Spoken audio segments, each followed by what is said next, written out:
I can see that. Okay, so we'll just read through it here. It says, the first condition of salvation is to keep the norm of the true faith and in no way to deviate from the established doctrine of the fathers. For it is impossible that the words of our Lord Jesus Christ, who said, Thou art Peter, and upon this rock I will build my church, should not be verified. And their truth has been proved by the course of history. For in the Apostolic See, the Catholic religion has always been kept unsullied. From this hope and faith, we by no means desired to be separated. In following the doctrine of the fathers, we declare anathema all heresies, and especially the heretic Nestorius, former bishop of Constantinople, who was condemned by the Council of Ephesus by Blessed Celestine, Bishop of Rome, and by the Venerable Cyril, Bishop of Alexandria. We likewise condemn and declare to be anathema Eutyches and Dioscorus of Alexandria, who were condemned in the Holy Council of Chalcedon, which we follow and endorse. This council followed the Holy Council of Nicaea and preached the apostolic faith, and we condemn the assassin Timothy, surnamed Arurus the cat, and also Peter Mongos of Alexandria, his disciple and follower in everything.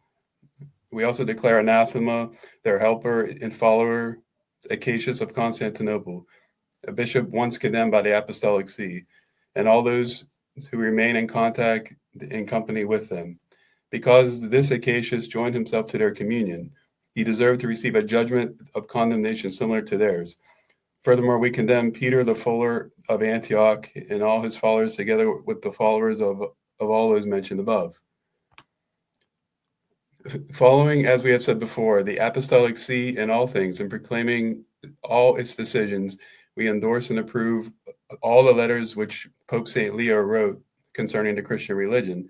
And so I hope I may deserve to be associated with you in the one communion with the Apostolic See proclaims, which the Apostolic See proclaims, in which the whole true and perfect security of the Christian religion resides. I promise that from now on, those who are separated from the communion of the Catholic Church, that is, those who are not in agreement with the Apostolic See, will not have their names read during the sacred mysteries. But if I attempt even the least deviation from my profession, I admit that, according to my own declaration, I am an accomplice to those whom I have condemned. I have signed this, my profession, with my own hand, and I have directed it to you, Hormisdas, the Holy and Venerable Pope of Rome. Right, yes. Well, first thing I can say, I'm not seeing in here some of the specific things of Vatican I which are claimed to be the papal issues, and what is the papal issues of which the Orthodox, for example, have a problem. And so they seem to talk about some sort of papal supremacy as if that is the problem, without defining what exactly they meant by that. It's not the idea of papal supremacy per se as a title. It is all the particular things that may mean. Now, if you could scroll back up to the top of that, please. Yes. 1 second. Okay. It's interesting here. There is an argument by many about what it means by this rock in Peter, and whether it's about the faith or whether it's about Peter as a person. Personally, I think it can mean both. But in this particular context, he is in the context of the faith. He's talking about the true faith and no way deviate from the established doctrine of the fathers. Then he speaks about Peter as a rock, and then he goes on, their truth is proved the course of history and has always been kept. And so he's actually here speaking of the rock as the faith. That's what the context does. So this is not the normal thing about Peter as the person, the rock in this case. He is referring to the faith, because it definitely is a context of the faith being kept unsullied. The rest of this is just simply condemning everybody condemned at Chalcedon, which is Rome is very strong in following Chalcedon. Obviously, Pope Leo provided the core document for Chalcedon, so they're very strong in pursuing that. And there was still quite a lot of, and still is for a while in the East, attempts to return to some sort of monophysite position of some form, or what they call a miaphysite position. So that was a continuing struggle. And he's just anathematizing all those who are seeking to go back to that. And they were just enforcing his perspective of Chalcedon, and Rome holds on to that. Now, it is historically true to a certain degree that the See of Rome, until that time, had kept the Christian faith unsullied, though not in everything. Its opinions on certain matters of reception of baptismal converts, whether they're baptized or laying on of hands, some of its positions vis-a-vis the liturgical norms, some of its positions on other matters were not accepted in general by all the churches in the East, and some of the churches in the East would find the positions of the Church of Rome problematic. But at this stage, these issues are within the sort of the general broader scheme of the economy of the church. And so, yes, pretty right that up to that stage, there was no major heresy, or there's little ones like Novatians that came along, but they sort of formed a subgroup within Rome. But the main sees of Rome had kept the faith unsullied. Yes, that is historically true. And that's no problem. We don't necessarily disagree with that. The question is whether they always remain without heresy. That is what the question is. And Orthodox perspective would be, no, they haven't, because they started preaching heresy. So clearly that is not the case, even if they had kept it unsullied to that. We definitely know by the Sixth Ecumenical Council, with which we'll deal later, that Honorius was condemned as a heretic. So that doesn't mean every pope is impossible to be a heretic. Some were, or at least one was condemned as a heretic. But even if the Apostolic See had been kept unsullied, this is not a problem for Orthodox, because we do believe it is a Petrine See, that the Petrine See is important to the unity of the churches, as a central see. The See of Constantinople claims exactly the same things now. And if it's going to have such a role, it has to have a certain stability. It can't be fickle, going back and forth between heresies. And the See of Constantinople at the stage wasn't necessary to be kept as stable as the See of Rome. So it doesn't matter if there were a few more heretics floating around in Constantinople, Alexandria, or Antioch, as long as someone stayed still. And Rome generally was preserved by God to be more faithful overall, as I say, not in every detail, but in the general faith through this time. So, but that didn't mean it was guaranteed to be perfected forever in this means. And we must remember Alexandria and Antioch, according to St. Gregory the Great, the Pope of Rome, are also the one Petrine See with Rome. And this is affirmed by the Council of Nicaea, which speaks of Alexandria and Antioch in terms of Rome, and has a separate canon for something like Jerusalem. And these are because they are the Petrine See in 3 bishops. And then Constantinople is equal of Rome, as Chalcedon and First Council of Constantinople affirm, as also affirmed by the Empire and Justinian. And it, being equal, carries all the Petrine privileges of old Rome, and therefore a certain sense of stability in Petrine status, even though it is not strictly an apostolical Petrine See in its own foundation, except the sort of claims to St. Andrew, which I find unnecessary.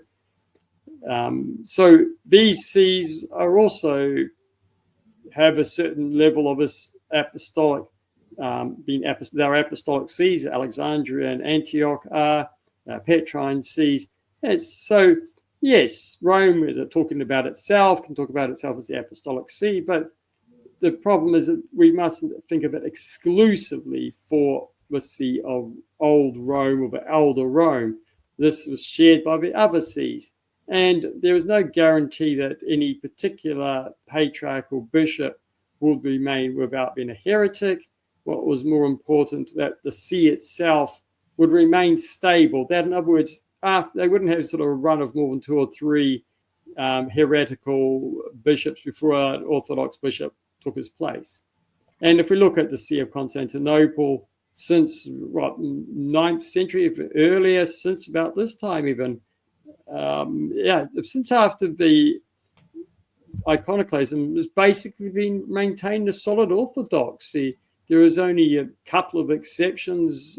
Cyril Lucatus, I can't remember his name, who went sort of a little bit Protestant and was condemned to a certain level for doing so, and there's maybe a couple others, but they've remained very orthodox in their faith for all these centuries, and so is Alexandria and Antioch. They've remained very stable in orthodoxy. They might have some issues of the present particular leaders or recent times, but overall, they too have been as solid as Rome ever was in the first millennium. So we can say that the evidence, as far as Orthodox are concerned, is they too are just as reliable, which is consistent with them being apostolic and patron sees. So the question is, though Rome speaks of itself in this manner, and being the first see, it has a certain point of union. And it's correct, we should all be in union with the first see of the church, like Constantinople, Alexandria, and all other things being equal, of course. And it's quite right that if we don't agree with the first see when it is being orthodox, that we shouldn't be part of the church, because it is a center of the communion of the churches. That's fine. That's just the status of a first see. It's nothing about papal supremacy, etc. So what do I mean? Now I'll just take a deviation from that, if you don't mind, to speak about the particular things that need to be seen in a council like this that support the papal claims. And what we need to see in the papal claims are probably 2 things. First instance, and then there's a conceptual model problem at the third. So the first thing is its claim for universal episcopal jurisdiction. There's nothing in this letter that says that. And what does universal episcopal jurisdiction mean? Well, what is a bishop? A bishop is a priest. And what role does he have in the priesthood? Well, as St. John Chrysostom speaks, he has effectively only one advantage over presbyters, which is ordination. He is a single source of ordination of the clergy in his diocese. There are 2 or 3 other points which a bishop has exclusive right to. One is consecrating altars. That's so that there is one source of all the altars in the church, just as to keep the unity of the churches, that they're all unified together. There's the presbyters break off and make separate churches in the same place. There's just one church in each place. So the bishop ordains all the clergy, so they all come from one source, and all the altars are consecrated by the bishop. And once they're consecrated by a bishop who's of that see, then they remain so forever. They don't lose their consecration. They don't have to have a new bishop come and do his consecration. Unlike modern distortion or things, anti-Mincians. Anti-Mincian is the altar. It's instead of a table. It's consecrated by a bishop. Once it's consecrated, it's good for life. But nowadays, they seem to all want to stamp their own personal mark. It's like distortion of what a bishop is in modern times. But the bishop does, and they used to make the myrrh for chrismation, again, to unify chrism of all the priesthood. Nowadays, this is done by usual patriarchs and sent out, or even Constantinople and sent out. So that is just an evolution of it, but not a fundamental change. The other thing where a bishop has is this single consent. A presbyter cannot serve from a liturgy or the baptisms, etc., without the consent of the bishop. That doesn't mean it's run to him every time. There's going to be a standing consent. But if the bishop removes that consent, the presbyter can't do that. Or more specifically, what happens is it stopped the presbyter acting completely independently of the bishop, setting himself up as if he is his own bishop in his own church, which would be to divide the one church in that place. So as to prevent a disunity of the church. That's what the bishop's role is. But he is a singular voice in the place. He's a singular person who does ordinations in the place, and he does it by himself. He ordains singularly. That means no other bishop comes in to join him. He does it by himself. He's a single point. He's a single voice of consent. And nobody else can have that. There's only one bishop per city, and nobody else can have authority over those churches other than the one bishop. And so when the papacy claims universal episcopal jurisdiction, what it's claiming is the ability to ordain clergy in any place. And you see this in the 11th century. This is actually the formal claim made in the Dictatus Papae of Gregory VII, that he can ordain a clergy in any place. There is no such claim of this in the Formula of Hormisdas, but that is what it means by episcopal, and he can consecrate any altar or make myrrh for any of these places. And that when a priest wants to have consent for the liturgy, he can ask the bishop, pope. But that would mean there's two voices. And if the pope has that singular, the bishop is singular. It's very important the bishop is a singular voice. So if there's two that have a singular, then the bishop is no longer singular. He is no longer a bishop. His role as a bishop is a singularity among the priesthood. He ceases to be a bishop if there is someone else with the same authority. There's no meaning to them being a bishop then. And so this is why the idea of universal episcopal jurisdiction is rejected by Orthodox, because it denies fundamentally each bishop. Even though Rome claims that the bishops still have proper jurisdiction, in the fundamental sense of the singularity of the bishop for all ordination stuff, only he can do that, and no other bishop can interfere. This is completely in opposition to what the Orthodox believe. But it's that particular jurisdiction, and the Formula of Hormisdas says nothing about that. It has no claim to that. The other thing which is a problem is the infallibility of a pope in ex cathedra, in his personal capacity in teaching. Again, God promises to keep the seas safe from, and you see this and perpetuate from heresy. It says nothing about the particular pope failing to teach the truth or write the truth in a particular context or acting as a function. It just means that the see itself will not go into a continuous line of heretics, unless, again, that is not an absolute sense too. If they start going into a particular thing that they cannot fall into heresy, and then they continue to hold it in obstinance, and God withdraws his help. He's there to help them, but never to override their freedom. So he helps to guide them, but never forces them to do that. So the idea of infallibility includes an idea that denies the actual freedom of the Pope to make a mistake. Even though we do believe that God helps priests and bishops to teach properly and to guide them when they're speaking, when they're preaching, but we do not guarantee that they can preach heresy if they're strong-minded to do so. So anyway, those are the 2 points we're looking for in these formulas. The episcopal or universal episcopal is simply not stated, and there is a sort of vague allusion to some form of infallibility, but it's not, again, stated. Apart from these, it doesn't matter what they say. Now, the other thing which is extremely important is a complete shift in the concept of the church. In the time of this, what we have is Rome is the first of many churches, as a federation of churches. It's the first of many. And as bishop, he's only the bishop of Rome. His episcopal jurisdiction as bishop only applies to the city of Rome. He has no right to act as a bishop anywhere outside Rome. Then he has a certain metropolitan jurisdiction where he calls to give us local synod, where they decide certain matters here, appeals about priests doing bad things, deposing them, agreeing about particular common liturgical practices.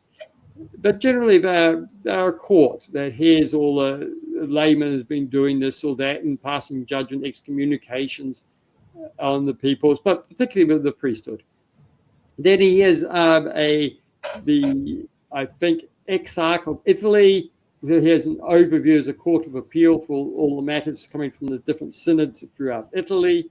And then he's Patriarch of the West, in which case he has a certain overview of all the activities that happen in the churches in the West, hearing appeals, etc., from different exarchates, from different metropolises, ensuring that order has been achieved, writing letters, hearing trials, sometimes putting his nose in when you can see something egregious and say, hey, stop doing that, that's not right. So that's fine. That's what the Patriarch of Antioch's doing. That's what the Patriarch of Alexandria is doing. That's what the Patriarch of Constantinople or Russia is doing. That's all the patriarchal. And then Rome has a certain overview of all the churches, a certain universal overview. We can write letters to different churches and encourage them to keep the same practice and doctrine. And if necessary, if there's a complete failure, to try to sort something out, trying to help them to reestablish themselves and fix themselves up. That's all fine. That's all patriarch. It doesn't mean he's ever acting as a bishop in the local place, that he's ever taking on the role of a metropolitan in another metropolis, ordaining the bishops in that place. Though in emergency, he might have to step in to try to help out or appoint somebody to try to do that who believes is Orthodox when there's a whole lot of heresy and chaos. It's all right. That's part of the job. But he doesn't go in and start settling down. I will ordain all the bishops of each of these places as my now formal right. He respects that, and Leo the Great very much respects the rights of metropolitans to ordain the bishops of each region. That's their job. He respects the rights of appeals to be heard left, right, and centre. You see this definitely the council, 8th Ecumenical Council, as Orthodox call it, of 788-79, where the Pope recognises all of the frockings and judgments of the Patriarch of Constantinople, and the Patriarch of Constantinople recognises all of the frockings, etc., of Rome. And that means Rome doesn't consider itself above Constantinople in revoking its decisions. It accepts the decisions as made. It has no authority over Constantinople to overturn its appeal decisions. That doesn't mean it cannot help or put its nose into affairs in Constantinople if things turn upside down or someone appeals to it. But when there's an official appeal to Constantinople and that decision is made at Constantinople, Rome respects it. It does not seek to overturn it. That's what they claimed. Therefore, it's not claiming to have a universal authority over all these sees to hear all appeals, despite this. So it doesn't have universal. But the point is that there are a whole lot of churches. Each have different layers, all grouped around metropolitans, exarchs, and patriarchs. And they have their jurisdictions. They have their formal things. Rome has a certain wider jurisdictions overview. That's fine. But what's happened is now a model where there's a sort of a singular organization with the Pope is like the first, like it's an extended diocese, as if one diocese, one bishop is now extended to cover the whole world in a singular diocese. He's bishop of all the world, of all places. And all the dioceses underneath that are just sort of little models, replications of this one super diocese. And he's like the bishop of all that. And the cardinal's like the priests of all the dioceses. But they, of course, are not, but that's what they should be. But this is their model. So they're like one singular structure with him at the top of all. And rather than being one church among many in a sort of federalized situation. So this is, again, a concept that happens around the 11th, 12th century. And this is a whole rise of Medican orders, etc., underneath the papacy that transcend diocesan boundaries. Whereas before, all monasteries were within a diocesan boundary. There's no right for an order to have a jurisdiction over the bishop. The monastery submits to the bishop. There's no one can interfere into that. No order can have an authority that digs into the monastic life underneath a bishop, overriding or going past them. That only happens when the papacy claims a sort of universal episcopal type of role. That's the only way they're allowed, because they're under him and therefore have that jurisdiction. So this is why these things are never known in the East. They were not known in the West until this form of papacy came together. So there's a whole different model here. But that, again, is not mentioned in this formula. So what they're trying to prove, okay, it's first, the only thing that's there is a sort of stability of orthodoxy there, and Orthodox will say, yeah, that's fine, there is a stability, we recognize that, we've continued that because you've deliberately, and after many years of us trying to tell you not to, stubbornly stuck into a pride of exclusivity of yourself as the only apostolic see, the only see of stability, the universal rejection.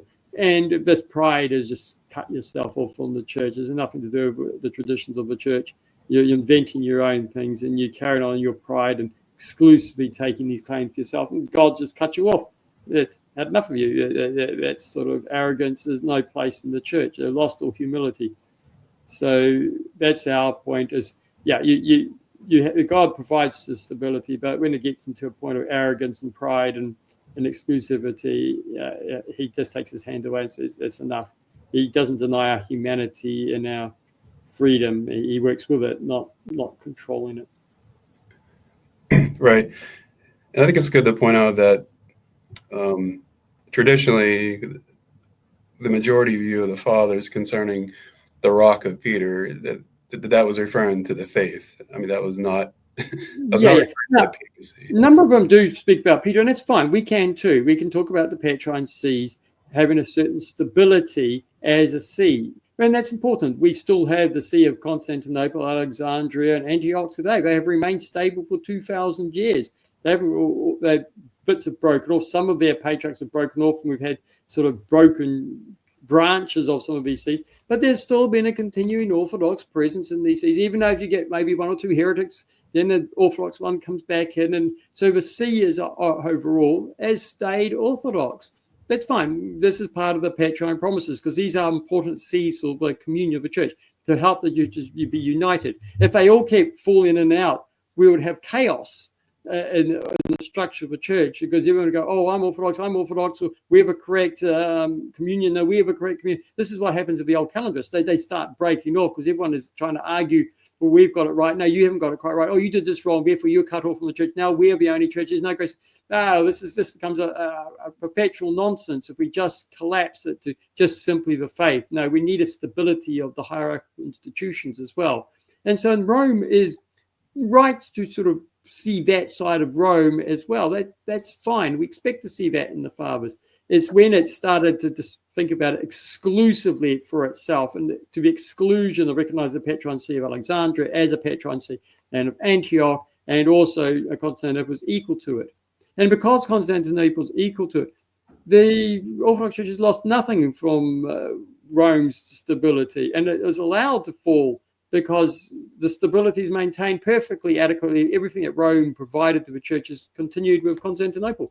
There's nothing we lost by the Orthodox Church. Well, I should say the Catholic Church. We are the Catholic Church. We haven't lost anything moving away of Rome. Rome continues in its full effect with Constantinople. And so Rome has just gone off itself because it acted in an exclusive way. It's distorted its position there. But we expect this. It's fine. We can have a stability. They can talk about it for the Peter, etc. And God, in a sense, has kept that promise to them. They still have a bishop to this day. They haven't disappeared and been swamped by barbarians or the whole city wiped out and the bishop scattered highway and handsome sort of thing. They had their Avignon. It's time when they were sort of cast off into France for a while. So God, in a sense, has even preserved them despite their heresies. Nevertheless, they went too far in that preservation side, and it's not an absolute sense. There is God helps, but it doesn't protect each and every patriarch personally from falling into heresy. It just means that God will raise up an Orthodox patriarch to replace maybe one or two or three heretics in a row, so that the see returns back to its orthodoxy and its stability. Yeah, and I think they're using that term unsolvable, or is it the faith has been kept unsolvable? And I think they're conflating that with the dogma, the Vatican I dogma of papal infallibility with that. Yes. That God kept the faith unsolvable, doesn't necessarily, and they're equating that with the Bishop of Rome got the apostolic see, which is not just the Bishop of Rome. It's all the presbyters in there. It's a see keeping it as a whole. The actual formal doctrines of the See of Rome are kept unsullied. And that's why, despite a lot of problems with the East, it's not until they started officially proclaiming the corrupted, the Filioque creed, the false creed, in their liturgies, did they officially lose that stability. It's only then that's why the schism really took place straight after they did that. Before that, they didn't actually preach and stuff. They were safe from falling into heresy. They didn't read the creed, and they didn't preach during the service. So they couldn't do anything heretical as long as they just kept the services going. The see was going to be safe forever because they wouldn't get to the stage of making a mistake. The old bishop might write something stupid and be found a heretic later, but the see itself was secure in its continued maintenance of liturgy. But no, once they started introducing the corrupted creed and proclaiming that publicly, then yes, that stability was gone because they no longer proclaimed the Orthodox faith, the apostolic faith. They proclaimed something else and therefore lost the stability. Yeah, I mean, I think overall they're, like you were saying, they're absolutizing this honorific and hyperbolic language that's used. Well, look, I'd be careful about trying to take the line of honorific and hyperbolic language. The language is certainly true. That it's not just hyperbolic. There's a real meaning to the language. There's a real point. But they're absolutizing the language beyond what it is. So when we sometimes talk about these things, so I'll just give an example. We can talk about the whole crowd roared. Does that mean every single person in the crowd roared? No. It just means that so many of the crowd roared that it's impossible to start pointing out anyone who didn't. There undoubtedly are people who are not roaring, but there's so much overwhelming majority of them doing it. We can speak legitimate. The whole crowd roared, and again, so when we can speak legitimately of the Council of Nicaea for having a unanimous consent. Yet 2 or 3 bishops didn't agree and were excommunicated, etc. It's not trying to be an absolutist detail thing. It is trying to get the real feel as unanimity, but it allows the odd exception. And again, the continuation of the faith of Rome up to there allowed a couple of bishops to go heretical, but it doesn't matter because the whole flow is being stable and kept stable and in a sort of very full way. So the words are not just simply honorific or a flowery language. They are real meaning, but we mustn't take them in an absolute rigorous way and in the sense that there's no exceptions to it. No, we must read them with a little bit of looseness, but not too loose to lose any meaning at all. So we've just got to read them with actual meaning, but just not too absolutely rigorously. Yeah, because I've heard that the same language is used, of emperors at times. Yes, and there's a real belief that the empire was going to be eternal and last of ends time. That is a real belief. And that's John Chrysostom basically teaches that. So there is a very strong sense of that. And even the fathers speak about it. But it wasn't to be taken in an absolute or narrow sense. Now, we can actually argue that perhaps the empire hasn't ceased, at least in a functional, symbolic manner, but it is no longer continuing in that particular form which was there, which is what they were expecting it to do. But nevertheless, there's a certain truth that has continued. So as I said, these truths, etc. And as I say, the promise to Rome is continuing in Constantinople. It is New Rome. It is continuing. The promises that they're talking about are in fact continuing. The stability is in fact continuing. So we have problems now of the ecumenical patriarch, but overall it's continuing.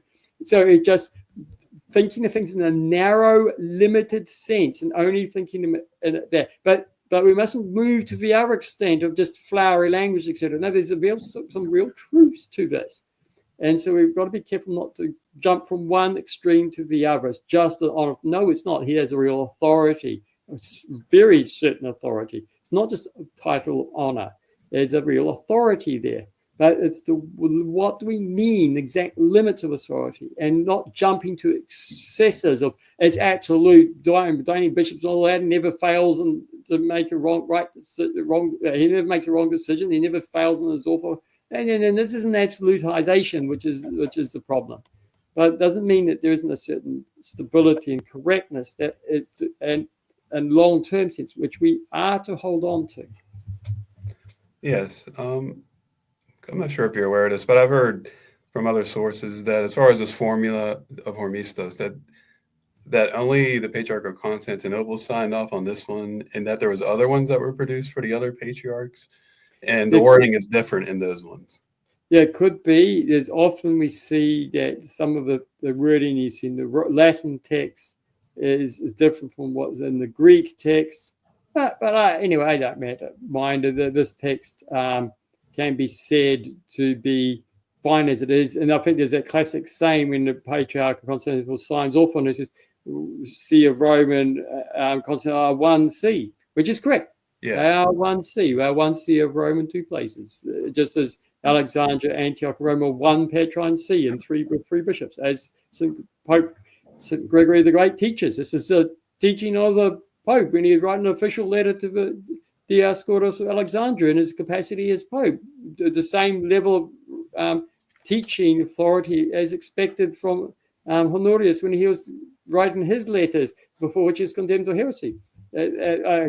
Roman Catholics are now very quick to sweep this under. It doesn't blah blah blah blah blah, trying to hide it. No, this is a teaching of Rome, and that's basically consistent with ecumenical councils, First Ecumenical Council, and the order of the churches. That's fine. That's the tradition of the East. They're distorting things to a sort of collapse into the singularity of an exclusive singularity of the See of Rome. So anyway, yes, I think I got around that. Right.